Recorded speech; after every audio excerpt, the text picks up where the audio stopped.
кажеме здраво. Иако се запознавме веќе со кампот, го осетивте малку. Денеска нели сме во извиднички со цел да научиме нешто за граѓанска наука.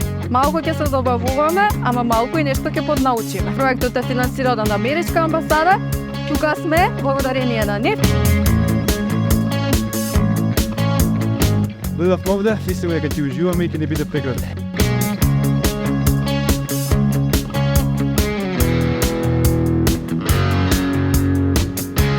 За сега, Драган следува, ние раскажуваме малку, одиме во конференциската, имаме еден дел за урбан простор, кај што ќе биде интерактивно, ќе треба вие да ставате своји идеи за урбаниот простор, како го замислувате да биде, да стикери.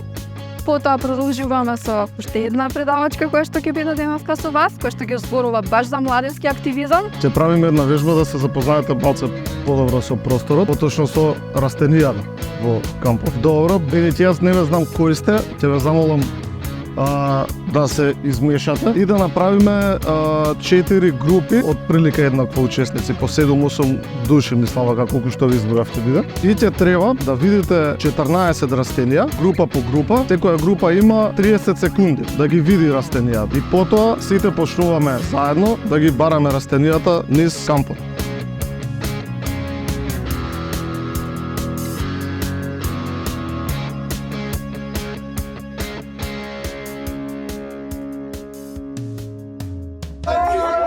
Имавте шанса сите, ама... Искуствено учење. Што значи тоа според вас? Искуствено учење ќе му дојде учење преку нешто практично, преку баш добивање на различно искуство во различна тема. Денеска сте тука за граѓанска наука, за животна средина и така натаму, утре може да биде нешто друго како тема. Најпрост пример за искуствено учење е кога почнуваме да одиме. И да ви кажуваат како се прави, не ви текнува на сите нормално. Теб сме биле многу мали кога сме почнувале, ама џабе е цело зборење на родителите кога бебето мора да стане, да пробува, за само да застане на нози и да тргне. Така да тоа е класичен пример за искуствено учење. Овие ден и пол што ги имаме тука ќе се запознаете со различни процеси поврзани со оваа тематика и несвесно ќе ги поминете. Бидејќи искуственото учење не мора да значи дека нели сега се спремаме специјално за нешто да го искусиме или да го направиме. Тоа е едноставно процес кој секојдневно се случува.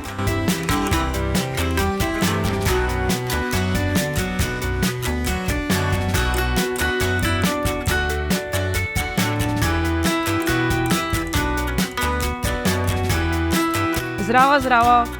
Јас сум Ива и јас сум архитект и сега сум тука да ви кажувам за градовите, колку е важна природата во градовите. Баш што живееме во градови, затоа што човекот, како што реков, има двојна природа. Прво природно битие, зашто е природно битие има потреба од социјализација, има потреба од дружење и од другарување, меѓутоа не на социјални мрежи, туку вистина. Првите почетоци нели живеел поради заштита во некој пештари, меѓутоа подосва, бидејќи увата најмокна алатка, стигнал до многу понапредни цивилизации и се стремал кон боговите и вечноста, нели ова се пирамидите во Египет и во Мачу Пикчу градот во Перу на Андите, што покажува дека ние може да живееме во најневозможни услови. Само долго се решива. Значи прво најважно е да имаме природа и да имаме луѓе околу нас за социјализација. Самата раѓање живееме во заедница која веќе постои и веќе е измислена. Што се намалува? Се намалува природата. Се намалуваат шумите, пасиштата, ливадите и после имаме нешто што си да го зборуваат, тоа се климатските промени, затоа што тој баланс на природа и на изграденост веќе е нарушен. Сега нешто треба да правиме, за тоа да не се случува, не треба да градиме повеќе, туку треба паметно да го користиме просторот. На зелените ливчиња ќе напишете нешто добро, нешто позитивно, а розевите ќе напишете нешто негативно. Нешто на вас што не ви се допаѓа. Нема погрешни одговори.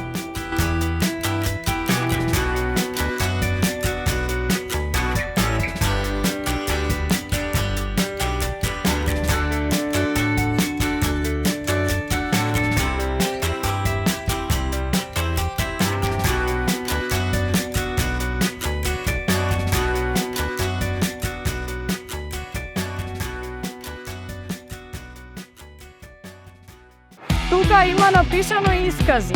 Треба да одите по луѓето и да ги прашувате и да видите кој го има направено нештото.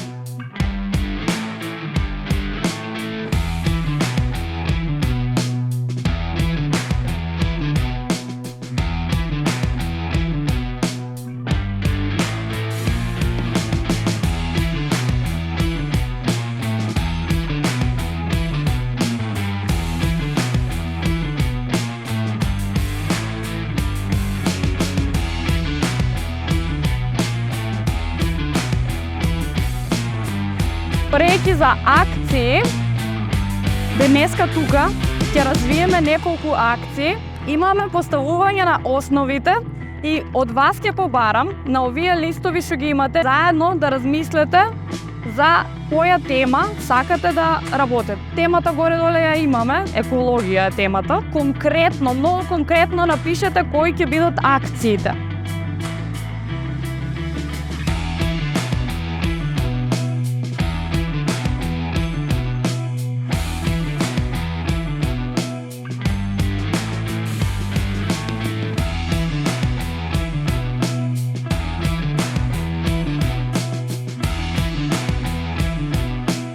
Ние сме тимот од Владо Тасевски и дојдовме со проблемот дека во нашата земја, односно во Македонија, имаме премало користење на обновливите извори на енергија. Односно само 4% се користат од прилика според наши податоци обновливи извори на енергија. Исто така имаме голем проблем со сообраќајот, кој годишно имаме премногу прекршоци за брзо возење и премногу настрадани во сообраќајните незгоди. Со тоа дојдовме до идеја да направиме LED соларен сообраќајен знак. Знак кој ќе биде поставен пред пешачките зони, пред училиштата, пред насекаде каде што веќе и почнато е тоа да се поставува, каде што наместо да биде тој приклучен на обичната градска мрежа не електрична, тој ќе биде приклучен со соларен панел, кој што сам ќе произведува сопствена енергија и ќе произведува, односно ќе дава светлина за поголема сигнализација на возачите. Почеток на еден проект кој би можел да понатаму да прерасне во целосно еко-сити. Секој објект, односно секој електрично например семафор или бандера, се нешто што користи, што е поврзано на градската мрежа, би било префрлено на соларна енергија. За тоа имаме доста, да речеме, работа.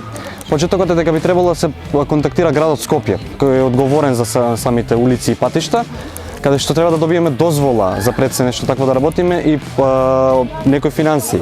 Додека директно веројатно не би не прифатиле, одиме на разни обуки, следиме истражувања, активности, промовирање на самиот проблем, актуализација на самиот проблем. Со погласна и поголема поддршка веројатно би го засегнале градот Скопје, со тоа дека тоа е младинска иницијатива, односно ние сме електроучилиште техничко, каде што ние сами можеме да го произведеме тој знак во нашето училиште. Веруваме дека тоа би било поддржано и од граѓаните, и од градот, и од сите институции кои би слушнали. Ние сме групата од Орце Николов. Нашата тема се заснова на проблем кој го имаме во нашето училиште, а тоа е недоволното зеленило кое го има нашето училиште и преголемите таа наречена зграда која користиме како училиште.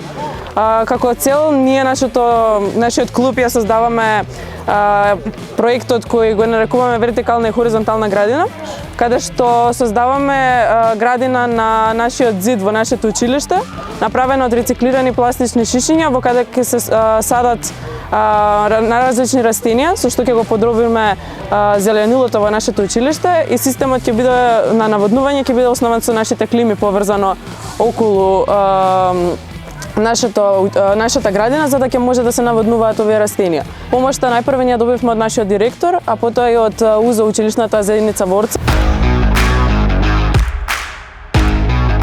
Преку експеримент, нешто што знаете, ќе го потврдите, ќе го донаучите. Овде има песок, секој од садовите ќе ги наполните не до горе.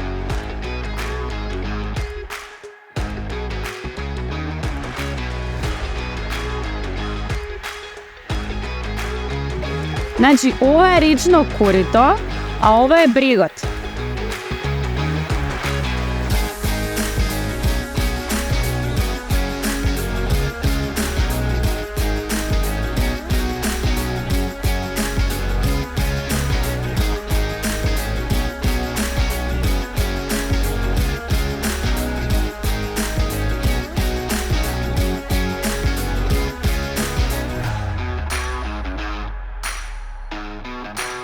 Се наоѓаме во извиднички центар во Охрид, како дел од проектот Explorers Hub, хаб на истражувачи, кој е поддржан од амбасадата на Америка во Скопје, каде сме со голем број на млади луѓе од Скопје и од Кочани, при што идејата е да ја промовираме граѓанската наука како еден концепт за поактивни и посовесни граѓани во општествата во кои живееме, со цел да имаме подобар квалитет на живот. Собрани сме на камп концепт кој за многу од младите луѓе што се деновиве тука е, да речеме, непознат, при што прв пат се соочуваат и со спиење во шатори, со разни едукативни игри на отворено, разни концепти на креирање на своји идеи за подобрување на своите општества, така да мислам дека е многу корисно за нив да присуствуваат овие денови во охрид на овие активности.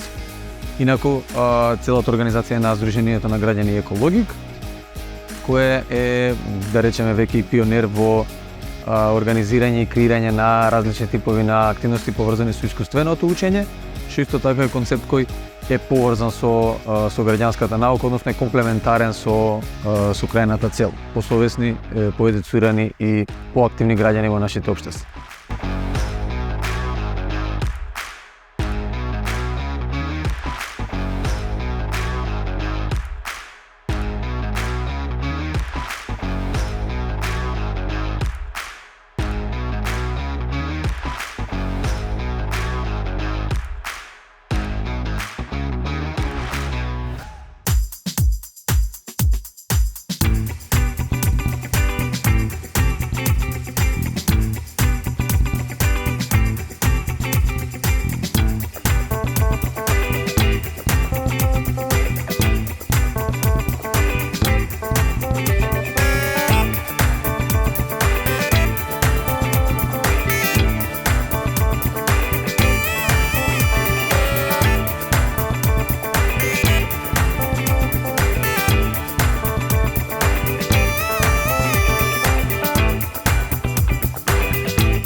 Можете да го видите делот подводниот свет. Имаме многу интересни змии кои се безопасни. Таа е водена змија рибарка, ловит само риби. Имаме краби, ракој. Сега многу ни се појавија крабите.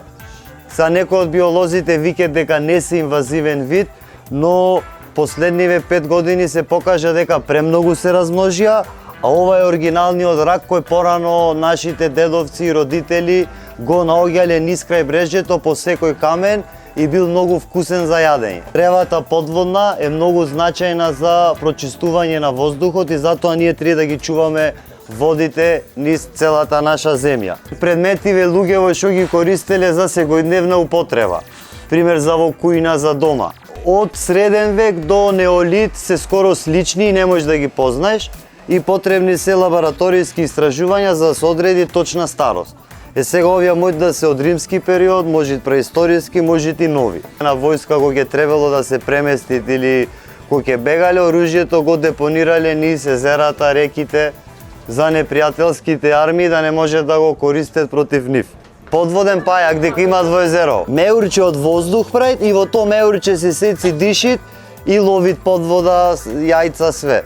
Само излегви на крај бреже да ловит и пак бегат под вода. Блатото, сите блата, не само ова нашето во Охрид, има во Македонија повеќе. Сите блата имаат многу, ги викаме ние екосистемски услуги. Може да е тоа комплицирано, значи тие прават услуги на нас, луѓето и на природата, што ние инаку не би можеле да ги платиме. Или да ги плаќаме, би требало многу милиони евра да издвоиме за да ги платиме да бидат отприлика така добро завршени.